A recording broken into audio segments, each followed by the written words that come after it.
My name's Tom Clingo, and I am the manager of Burgess Hill Women. Tom, first of all, congratulations on being the new manager of the women's team at Burgess Hill. Much. What sort of football style are you going to bring to the club? Attractive football, dominant football. We enjoy controlling the ball.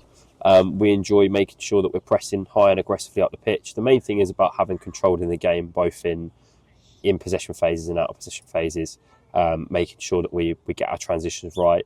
It's all about having control and being comfortable in all phases of the game in all different situations, and being adaptable as well. We don't want players to be rigid or stuck. We want freedom. We want them to express themselves, but obviously we do have to maintain that level of discipline in what we do and ensure that we're structured all the time.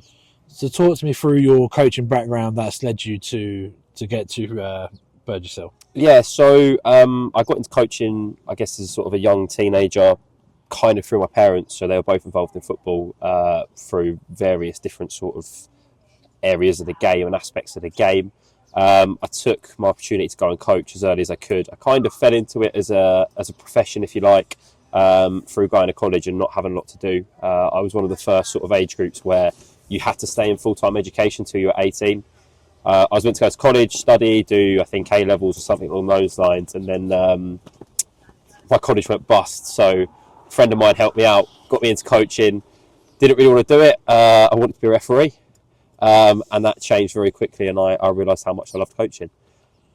So how have you got to Burgess Hill then? What's your coaching background per se, as in clubs you've managed before? Yeah, so it was a bit of a weird journey here. So I was with a couple of clubs beforehand, called down Gatwick for a bit, which is sort of my boyhood club really close to my heart.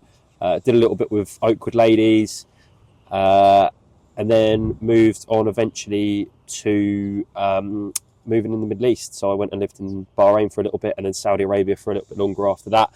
Worked with Juventus over there in their international programme, which was a real sort of eye-opener. That was off the back of working with the foundation at Crawley Town, and then working at Brighton Hove Albion as well. So completely different culture of coaching, completely different style of football. Obviously still in a foreign country, but with that Italian influence was just a real eye-opener of how different culturally football nations are. Taught me an awful lot that I sort of maybe thought I already knew, but definitely didn't. Different way of training, different way of coaching, different way of communicating, and certainly tactically very different as well. Came back sort of for various different personal and professional reasons, came back to the UK after I'd been out there for a little while. Joined up with Forest Row Football Club, men's, and at the time what was AFC Acorns. And sort of the rest was history from there, really. So with the story of AFC Acorns, obviously they transitioned into Crawley AFC. Mm-hmm. And what happened after that? Why are you not there this year? Yeah, so it was a bit of a bizarre story. So the football club wasn't particularly sustainable as such. The people there did the best they could with the resources we had, but the resources were incredibly limited. We were a club operating in a essentially semi-professional league that had, clubs with full-time staff, while we had players paying subs. And it wasn't sustainable at all. So no ground, so we had to ground share with other sort of local football clubs. And basically what happened was, my personal journey, I ended up as one of the coaching staff for the reserves, and very quickly, within about 18 months, was first team manager. We kind of ended up in this situation where we were basically told, just keep the club afloat. Then we had all sorts of financial problems and all kinds of things going on. We had to see the club out till the end of the season before building from there. And we did okay. We got points. The young players around us gave us everything they had. We got some points on the board, which is what we were told to do. Won a few cup games, and then the club decided to merge with another club. That was sort of a necessity at the time. We were given, in the words of the club involved, 4 to 5 years. And then I found out through other means that basically, despite the fact we put in a lot of work, a lot of time, a lot of energy, lots of documentation, lots of stuff getting organised, that wouldn't be the case going forwards. So that's ended up you being here. Are you excited to be here?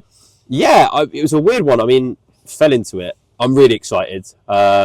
It's a great football club. It's a really well-renowned football club across sort of the southeast of England and particularly Sussex. We're kind of really excited for the challenge of being a part of something that already exists, but also having that blank canvas. It's been a challenge in that we've got 23 players squad, I think, off the top of my head, and we've had to recruit all 23 of them. Now, I'm very fortunate. A lot have followed over from Crawley AFC as it was. But we've also brought in a lot of the 18s that were previously at the club, and that's gone really successfully as well, and everyone's integrated really nicely. So it's a challenge, but it's a fun challenge, it's a rewarding challenge, and no, very much looking forward to it. Like you said, some of the girls have been sort of come over with you from Crawley AFC. How has pre-season been so far? Pre-season has been difficult, challenging, maybe some areas that I'd like to improve, but on the whole I think you'd have to say successful. The reason being, it's, as we say, it's a blank canvas, which on one hand's great, but on another thing means you are starting from scratch. So getting people integrated, getting people comfortable, trying to find the right systems to suit ourselves. We obviously have our philosophy and how we want to play. We purposely organise friendlies largely of a higher level, which of course, you know, some of them we've lost and we'd expect to lose. We've also lost some games that we're disappointed to have lost. And, you know, it's been a mixed bag, but I think from start to finish, it's been a pretty roaring success, in fairness. So we'll talking sort of your expectations for the season as a club and obviously as a coach. What are you sort of expecting this year from the girls? It's a difficult question to answer in the sense that we don't really know what we're doing in the situation we're in. We don't know the league, and we don't really know how it's going to pan out. I'd like to think that we have the squad to be competitive towards the higher end of the league. I think promotion is not out of the question. I think it's something we should definitely be looking towards as a goal and a target that is realistic and attainable. But that doesn't mean it's a failure if we don't achieve it. You know, the failure would be if we don't go and compete every game, week in, week out, and show the quality that we have. If we're able to do that again and again and again, promotion or no promotion, for me, I think it will be a success. So over the sort of last 4 or 5 years, really, in the women's game has obviously grown so much. Mm-hmm. How much have you seen the difference between from when you started to now? Crazy. Like the difference in quality is amazing. I mean, we always used to talk at Crawley and AFC Acorns before that about the coaching gap between the boys and the girls game. And one thing for me that I've noticed is the players coming through now are so much more technically proficient than they used to be when they get to adult football. It's a really positive thing. It's a difficult thing to balance because obviously sometimes you'll have an experienced player who really, really knows the game inside and out, but maybe they might have the same technical capabilities of a younger player coming through. So it's about balancing that squad, and obviously there's different characters and different personalities in that. But for me, the quality has just got higher and higher and higher every single year, and it's gone the whole way through as well, from tier 7 all the way up.